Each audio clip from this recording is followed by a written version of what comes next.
Hello mga kabahag! Kamusta po kayo dyan? Sana lahat kayo ay okay. Today ay magluluto po tayo ng chicken apritada. By the way, gusto niyo bang malaman ang kwento ng apritada bago ako mag-umpisang magluto? Ating alamin. Ang apritada is a classic tomato sauce base. Apritada was brought over the Philippines during the Spanish colonial time noong 1521 hanggang 1898. At ang salitang apritada ay nanggaling sa Spanish word na fritada, ibig sabihin to fried. At sinasabi din ng mga historian na ang dish na ito ay ipiprito muna sa pan bago natin lutuin. Ito ay isang technique na ginagawa ng mga Spaniard na ngayon naman ay na-adapt na natin. Pero bago ko umpisahan ang aking pagluluto, hayaan niyo muna akong magprito nitong potato at saka nitong carrots. At katulad ng naikwento ko, normally, dapat pina-fried ko muna itong chicken. Pero sa pagkakataong ito, idediretso ko na siya. Alam ko na karamihan sa atin ay nagtitipid. At minsan, ayaw nila nung masyadong ma-oily. Kaya this time, hindi ko na ipiprito ang manok. Idederetsong saute ko na lamang ito sa sibuyas, bawang at kamatis. O siya, umpisahan na natin. Eto at magigisa na tayo ng bawang. Isunod na din natin itong puting sibuyas. Mas pinili kong gumamit nito kasi mas mura ito ngayon kumpara sa pulang sibuyas. Mas maganda kasi kung nakakatipid tayo sa ating pagluluto. At ngayon, isusunod naman natin itong mga sariwang kamatis. Normally kasi yung iba, ang ginagawa nila, tomato sauce na kaagad.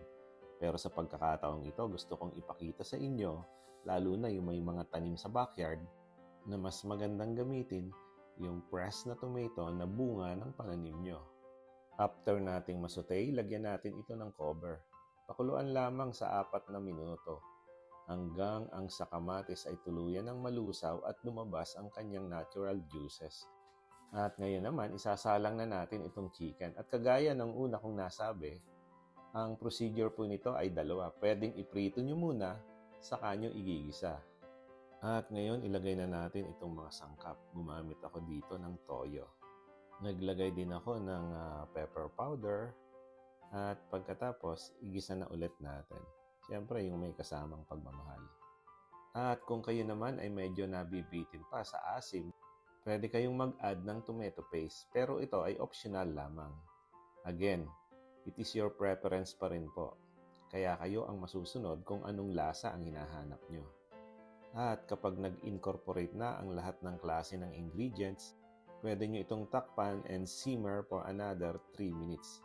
May mga tao kasi na mas nag-i-enjoy sila kapag malambot na ang pagkakaluto sa kanilang manok. Yung natatanggal ba sa buto? Normally, nilalagyan ito ng hotdog at sa pagkakataong ito, gumamit ako ng chicken picnic. Mas pinili kong gumamit nito para lahat ay pwedeng kumain.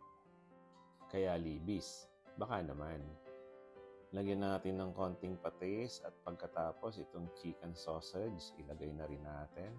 Isunod itong patatas at pagkatapos ilagay na rin natin itong mga carrots. Haluin natin at lagyan natin ng cornstarch kung medyo malabnaw pa ang sarsa ng ating apritada. At ngayon, the moment of truth. Dadako na tayo dito sa pinakamasayang parte ng pagluluto. Ito ay ang pagpiplating. Palagi po ako na-excite sa part na to. At kung kayo ay nanonood pa hanggang ngayon, ibig sabihin, nag-i-enjoy kayo. Ibig sabihin, natututo na din kayong magluto. Kaya comment naman dyan para alam ko kung saan nakarating itong ating nilulutong apritada. Oh guys, ano pang hinihintay nyo? Atak! So paano guys? Thank you for watching. See you on my next video.